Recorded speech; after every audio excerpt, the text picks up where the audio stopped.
इस सेशन में हम बात करने वाले हैं कंप्यूटर हार्डवेयर और सॉफ्टवेयर क्या होता है। बेसिकली कंप्यूटर दो भाग से मिलकर बना है, एक कंप्यूटर हार्डवेयर और दूसरा कंप्यूटर सॉफ्टवेयर। तो जो पार्ट्स आप छू सकते हैं वे कंप्यूटर हार्डवेयर कहलाते हैं और जो अंदर इंस्ट्रक्शंस या कमांड्स काम करती हैं वो सॉफ्टवेयर कहलाते हैं। हम इन सब की जानकारी विस्तृत रूप से लेने वाले हैं, लेकिन इस सेशन में मैं सिर्फ आपको एक ओवरव्यू देने वाला हूं कि हार्डवेयर क्या है और सॉफ्टवेयर क्या है।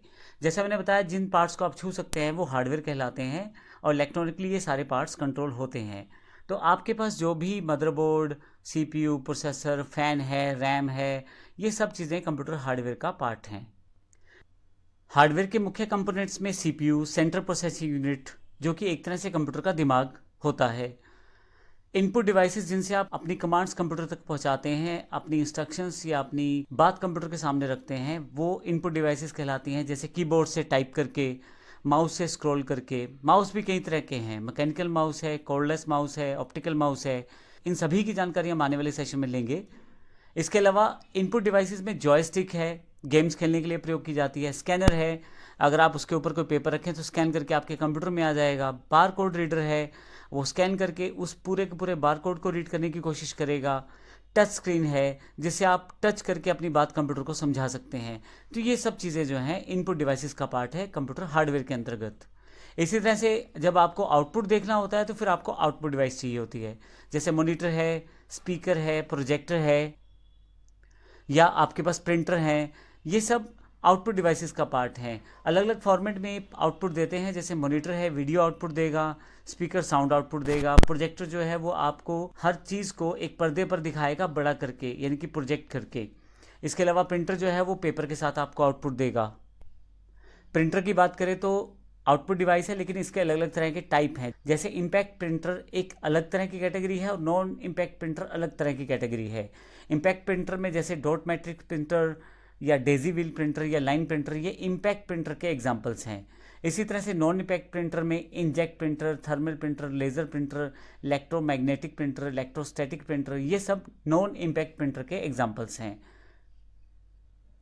अगला पार्ट जो है कंप्यूटर हार्ड में वो अगला पार्ट जो कंप्यूटर हार्डवेयर में है वो मेमोरी और स्टोरेज से रिलेटेड है। जैसे कि आपके पास रैम है, रोम है, या सेकेंडरी मेमोरी। जैसे कि पहले फ्लॉपी यूज़ होती थी, लेकिन अब hard disk, CD, DVD, pen drive, ये सब जो है ये सेकेंडरी मेमोरी के भाग हैं। तो ये सारे पार्ट्स जो हैं ये कंप्यूटर हार्डवेयर से रिलेटेड हैं। अगर मैं कंप्यूटर सॉफ्टवेयर की बात करूं तो सॉफ्टवेयर कंप्यूटर का जो रहता है वो इंस्ट्रक्शंस हैं या वो कमांड्स हैं जिसके साथ हम कंप्यूटर को ऑपरेट कर पाते हैं। मुख्यतः ये दो तरह की रहती है। सॉफ्टवेयर दो प्रकार के होते हैं, एप्लीकेशंस और ऑपरेटिंग सिस्टम। एप्लीकेशन सॉफ्टवेयर जैसे आप मोबाइल में ऐप यूज़ करते हैं, बेसिकली एक पर्टिकुलर काम को करने के लिए एक अलग सॉफ्टवेयर होता है, उसे एप्लीकेशन सॉफ्टवेयर कहते हैं। जैसे टाइप करने के लिए एमएस वर्ड है, तो फॉर्मुलेशन के लिए एक्सेल है, अकाउंट्स मैनेज करने के लिए टैली है, तो फोटो बनाने के लिए आपके पास फोटोशॉप और कोल्ड्रा हैं। इंटरनेट प्रयोग करने के लिए इंटरनेट ब्राउजर्स हैं। ये एप्लीकेशन सॉफ्टवेयर के एग्जांपल हैं। इसी तरह से ऑपरेटिंग सिस्टम है जिनसे पूरा का पूरा कंप्यूटर मैनेज किया जा सकता है। जैसे विंडोज़ 10, विंडोज़ 7, या आप अपना मोबाइल प्रयोग करते हैं एंड्रॉयड, या फिर से कंप्यूटर के लिए अलग से ओपन सोर्स ऑपरेटिंग सिस्टम है लाइनेक्स। तो इन सब का प्रयोग करके आप अपने कंप्यूटर के अंदर काम कर सकते हैं। तो ये ऑपरेटिंग सिस्टम की कैटेगरी है। अब मैं यहाँ दूसरे एग्जांपल से कह दूँ तो एप्लीकेशन सॉफ्टवेयर एक टीचर की तरह है। जैसे एक मैथ्स वाला टीचर मैथ्स पढ़ाता है, साइंस वाला साइंस, इंग्लिश वाला इंग्लिश। इसी तरह से एप्लीकेशन सॉफ्टवेयर एक खास कार्य करता है। यदि आप उसको एमएस वर्ड में काम कर रहे हैं तो टाइपिंग का काम कर पाएंगे, और अगर आप एक्सेल में काम कर रहे हैं तो फॉर्मुलेशन का काम कर पाएंगे।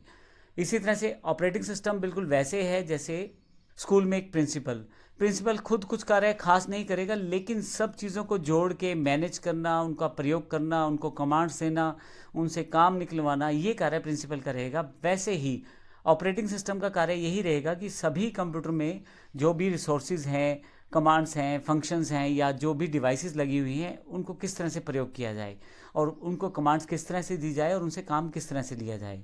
तो ये कंप्यूटर हार्डवेयर और सॉफ्टवेयर दोनों का एक ओवरव्यू लेक्चर था। अगले सेशन में मैं बारी बारी से हर एक पार्ट को प्रॉपर्ली एक्सप्लेन करता हूँ। धन्यवाद।